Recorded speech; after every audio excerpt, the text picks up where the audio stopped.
കേന്ദ്രമന്ത്രി സുരേഷ് ഗോപി നായകനായ Janaki versus state of Kerala എന്ന ചിത്രം ജാനകി വേഴ്സസ് സെൻസർ ബോർഡായി മാറിയിരിക്കുകയാണ്.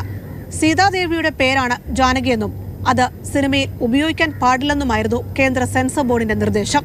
അതിനെതിരെ അണിയറ പ്രവർത്തകർ നൽകിയ ഹർജി പരിഗണിച്ച ഹൈക്കോടതിയുടെ സിംഗിൾ ബെഞ്ച് സെൻസർ ബോർഡിനോട് ഇന്ന് ചില സുപ്രധാന ചോദ്യങ്ങൾ ചോദിച്ചു. അതിലൊന്നാമത്തേത്, ജാനകി എന്ന പേരിന് എന്താണ് കുഴപ്പം? അത് സിനിമയിൽ ഉപയോഗിക്കുന്നതിന് എന്താണ് പ്രശ്നം? 2, മലയാള സിനിമയിൽ ഇതിനു മുമ്പും ജാനകി എന്ന പേരും കഥാപാത്രവും ഉണ്ടായിട്ടുണ്ട്. അന്നില്ലാത്ത എന്ത് പുതിയ പ്രശ്നമാണ് ഇപ്പോഴുണ്ടായിരിക്കുന്നത്? 3, ജാനകി എന്ന പേര് മാറ്റിയാൽ എല്ലാ പ്രശ്നങ്ങളും പരിഹരിക്കപ്പെടുമോ? 4, ജാനകി എന്നത് ഒരു പൊതുവായ പേരാണ്. അത് ഹൈന്ദവ പേരായി മാത്രം മാറുന്നത് എങ്ങനെയാണ്?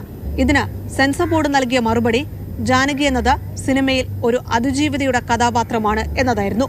ഇത് പരിഗണിച്ച ഹൈക്കോടതി കൃത്യമായി തന്നെ റിവൈസിംഗ് കമ്മിറ്റിയുടെ മറുപടി രേഖാമൂലം കോടതിയിൽ നൽകാൻ ആവശ്യപ്പെട്ടിട്ടുണ്ട്. തിങ്കളാഴ്ചയാണ് ഹർജി വീണ്ടും പരിഗണിക്കുന്നത്. അതേസമയം ഈ വിഷയത്തിൽ ഫെഫ്ക അതിരൂക്ഷ വിമർശനവുമായി രംഗത്തെത്തി. സംയുക്ത സിനിമാ സംഘടനകളുമായി ചേർന്ന് തിങ്കളാഴ്ച സെൻസർ ബോർഡിന്റെ തിരുവനന്തപുരത്തെ റീജിയണൽ ഓഫീസിന് മുന്നിൽ പ്രത്യക്ഷമായി ഫെഫ്ക സമരമിരിക്കും. നമുക്കൊരു നിയമ സംവിധാനം ഉണ്ടല്ലോ, നമുക്ക് കോടതിയെ ആശ്രയിക്കാമല്ലോ.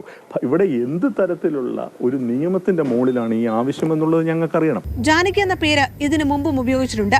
ഇത്തരം തീരുമാനങ്ങൾ വരുന്നത് കഥാപാത്രങ്ങൾക്ക് നമ്പർ ഇടേണ്ട കാലഘട്ടത്തിലേക്ക് എത്തിക്കുമെന്നായിരുന്നു രഞ്ജി പണിക്കർ ഈ വിഷയത്തിൽ പ്രതികരിച്ചത്.